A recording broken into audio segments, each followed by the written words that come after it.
subject of this week is exciting. This is a great subject. The grace of God, grace, kindness, favor. What a place to be in. God's grace. I'd like to read the scripture that I have. It says, and God is able to make all grace, every favor and every earthly blessing come in abundance to you, so that you may always, under all circumstances, regardless of the need, have complete sufficient in everything, being completely self-sufficient in Him, and having abundance for every good work, active charity, grace, God's favor. What a privilege to be under grace. Going on with the grace aspect, and most of the time you don't even be deserving God's grace, but God's so special and wonderful.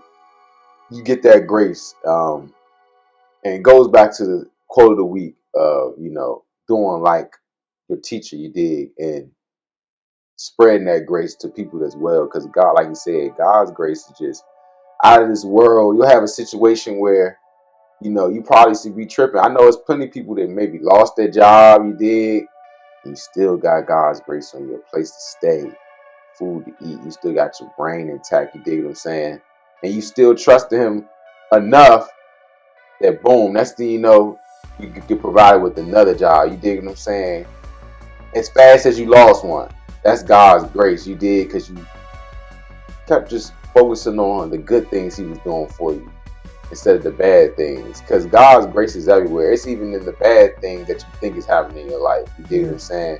Because even when people think it's good and bad, when it's God, it's good and good. That's how I look at it. It's good and good. It's not a bad, because there's always something you can learn from the bad. So you can get some grace from bad situations, correct? Yeah, grace. Yeah, when you mention bad, bad is opportunities for God to actually shine in the situation. Mm-hmm. I mean, come on now. We talking about the God that created everything.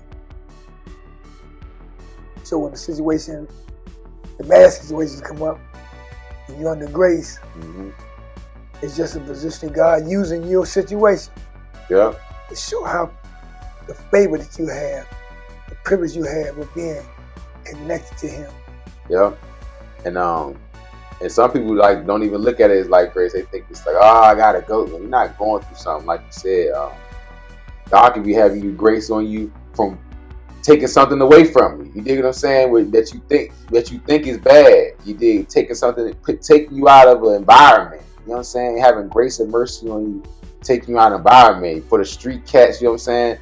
They got out the streets. You feel what I'm saying? God had grace in your life. You feel what I'm saying? Every bullet, every time you didn't get locked up, every time you didn't get time for a long time.